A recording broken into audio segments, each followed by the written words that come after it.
Gully മീഡിയയിലേക്ക് സ്വാഗതം. എൻ്റെ ചാനൽ ആദ്യമായിട്ട് കാണുകയാണെങ്കിൽ സപ്പോർട്ട് ചെയ്യുക, സബ്സ്ക്രൈബ് ചെയ്യുക, നിങ്ങളുടെ വിലയേറിയ അഭിപ്രായങ്ങൾ കമൻറ്റായി രേഖപ്പെടുത്തുക, മറ്റുള്ളവർ കൂടി ഷെയർ ചെയ്ത് കൊടുക്കുക.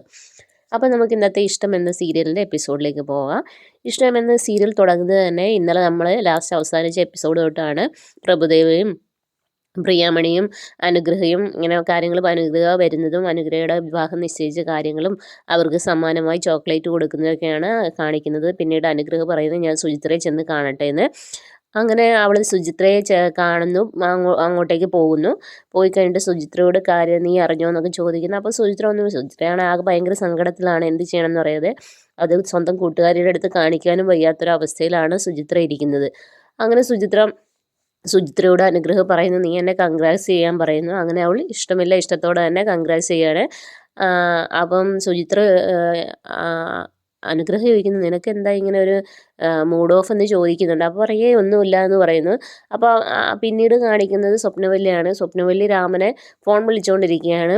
ഇവിടുത്തെ കാര്യങ്ങളെല്ലാം പറയുകയാണ്. ഇങ്ങനെ പ്രഭുദേവ മാഷിന് ഭയങ്കര വിഷമമായി, രാമൻ ഉണ്ടായിരുന്നെങ്കിൽ കാര്യങ്ങളൊക്കെ പറഞ്ഞ് മനസ്സിലാക്കുമായിരുന്നു.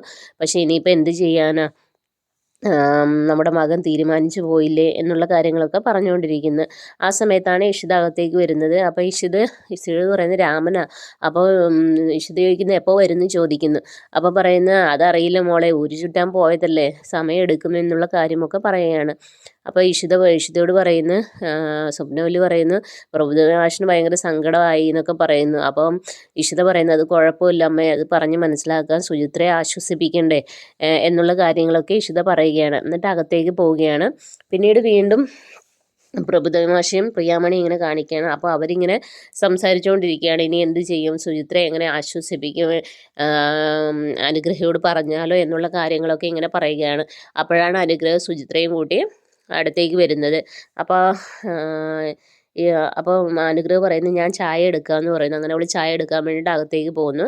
ആ സമയത്ത് സുചിത്ര പൊട്ടിക്കരയാണ്, കരഞ്ഞുകൊണ്ട് റൂമിലേക്ക് ഓടുകയാണ്. അപ്പോൾ പ്രഭുദേവമാഷ് പ്രിയാമണിയോട് പറയുന്നു, നീ ചെന്ന് അവളെ ആശ്വസിപ്പിക്കാൻ പറയുന്നു. അങ്ങനെ പ്രിയാമണി അടുത്തേക്ക് ചെന്ന് അവളെ ആശ്വസിപ്പിക്കുന്നു. മോളെ പോട്ടെ, സാരമില്ല, വിനോദ് നിന്നെ ചതിച്ചതാ,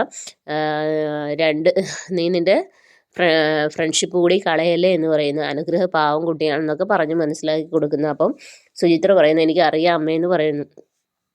അങ്ങനെ അത് കഴിഞ്ഞ് പിന്നീട് കാണിക്കുന്നത് കൈലാസിനെയും മഞ്ജിമയാണ്. മഞ്ജിമ ഇങ്ങനെ ഡ്രസ്സ് മടക്കിക്കൊണ്ടിരിക്കുകയാണ്. അപ്പോൾ കൈലാസ് അകത്തേക്ക് കയറി വരുന്നുണ്ട്. കൈലാസ് ഇഷിതയും മഹേഷിനെ പറ്റിയും പറയുകയാണ്. അവർ തമ്മിൽ യാതൊരു ബന്ധവുമില്ല, വെറും എഗ്രിമെൻറ്റിലാണ് അവർ ജീവിക്കുന്നത്, ഒരു ഭാര്യയും ഭർത്താവായിട്ടുള്ള ഒരു ബന്ധവുമില്ല. മറ്റേ രചന ഓടിപ്പോയതുപോലെ ഇഷിതയെ ഓടിപ്പോകും, ഇത് എന്ത് ചെയ്യുന്നൊക്കെ പറയുന്നു. അപ്പം മഞ്ജിമ പറയുന്നു അങ്ങനെയാണോ, ഇതൊന്നും എനിക്ക് അറിയില്ല എന്ന് പറയുന്നു. അപ്പോൾ കൈലാസ് പറയുന്നു ഇതൊക്കെ ഞാൻ കേട്ട കാര്യങ്ങളാണെന്ന് പറയുന്നു. മഹേഷ് ഇങ്ങനെ പോയാൽ അവൾ ആരുടെയും കൂടെ പോകും എന്നുള്ള കാര്യങ്ങളൊക്കെ ഇങ്ങനെ മഞ്ജിമയോട് സംസാരിക്കുകയാണ്. അതിനുശേഷം കൈലാസ് ഇങ്ങനെ റൂമിലിരിക്കുന്ന സമയത്ത് മഞ്ജിമ കുളിക്കാൻ വന്നു. അപ്പോൾ കുറേ നേരമായല്ലോ എന്ന് പറയുന്നു. അപ്പോൾ ഡോറിൽ ആരോ തട്ടുന്നു. അപ്പോൾ കൈലാസ് ചോദിക്കും ആരാന്ന് ചോദിക്കും. അപ്പോൾ ഈശോ പറയുന്നു ഏട്ടാ ഞാനാ, ചായ എന്ന് പറയുന്നു. അപ്പം കൈലാസിന് മറ്റേ പഴയ സ്വഭാവം പുറത്ത് വന്നു. അപ്പോൾ അവൻ്റെ മനസ്സിൽ വിചാരിക്കുന്നത് മഞ്ജിമ ഇതുവരെ ഇറങ്ങിയില്ലല്ലോ, ഇതാണ് പറ്റിയ സമയം എന്ന് പറയുന്നു. കയറി വരാൻ പറയുന്നു. അങ്ങനെ ചായ അവിടെ വെക്കാൻ പറയുന്നു. അങ്ങനെ ചായ അവിടെ വെക്കാൻ പറഞ്ഞിട്ട് ചായ വെച്ച് അവൾ തിരിയുമ്പോഴത്തേനും ഇവൻ വന്ന് അവളുടെ വയറിലിങ്ങനെ തൊടും. അപ്പം പെട്ടെന്ന് ഇഷിത ഇങ്ങനെ ഞെട്ടിത്തരും. അപ്പോൾ അതാണ് മഞ്ജിമയും ബാത്റൂമിൽ നിന്ന് ഇറങ്ങി വരുന്നത്. അപ്പം കൈലാസിൻ്റെ സ്വഭാവം മാറുകയാണ്. നീ എൻ്റെ അനിയത്തിയാണ്, നീ എൻ്റെ ഏട്ടൻ്റെ ഭാര്യയല്ലേ എന്നൊക്കെ പറഞ്ഞ് നേരെ തിരിച്ചടിക്കുകയാണ്. അപ്പോൾ ഇഷിതയ്ക്കൊന്നും മനസ്സിലായി. അപ്പോൾ ഇഷിത ദേഷ്യപ്പെട്ട് പുറത്തേക്ക് ഇറങ്ങി പോവുകയാണ്. അപ്പോൾ മഞ്ജിമ ചോദിക്കുന്നത് എന്താണ്, അപ്പോൾ പറയുന്നു അവൾ മോശമായിട്ട് എന്നെ നോക്കി, അതുപോലെ എൻ്റെ ദേഹത്ത് തൊട്ടു എന്ന് പറയുന്നു. കൈലാസ് പറയുകയാണ്. അപ്പം മഞ്ജിമ അത് വിശ്വസിക്കുകയാണ്. അപ്പോൾ ഇനി എന്ത് ചെയ്യും, ഇങ്ങനെ പോയാൽ ശരിയാകത്തില്ല എന്ന് പറയുന്നു.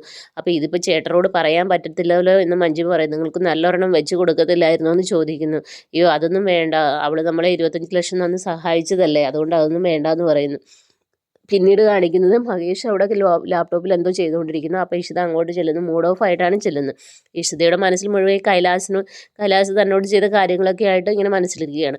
അപ്പം മഹേഷ് ഫുള്ള് വിനോദിൻ്റെ കാര്യങ്ങളാണ് പറയുന്നത്. അവൻ്റെ കല്യാണത്തിൻ്റെ എല്ലാം നീ ഏറ്റെടുക്കണം, നീയാണെല്ലാം ചെയ്യേണ്ടത്, നമുക്ക് അതിൻ്റെ കോർഡിനേഷനെല്ലാം സുചിത്രയെ ഏൽപ്പിക്കുക. അപ്പോൾ ഇതെല്ലാം കേട്ട് ഇങ്ങനെ വിഷമത്തോടെ ഇഷിത ഇരിക്കുകയാണ്. അപ്പോൾ മഹേഷ് പറയുന്നത് എന്നാൽ ഞാൻ ഫ്രഷായി പോട്ടെ എന്ന് പറയുന്നു. അങ്ങനെ അകത്തേക്ക് കയറി പോകുന്നു. ആ സമയത്ത് ഒരു കോള് വരുന്നു ഇഷിതയ്ക്ക്. അത് വേറെ ആരുമല്ല, വിനോദാണ്.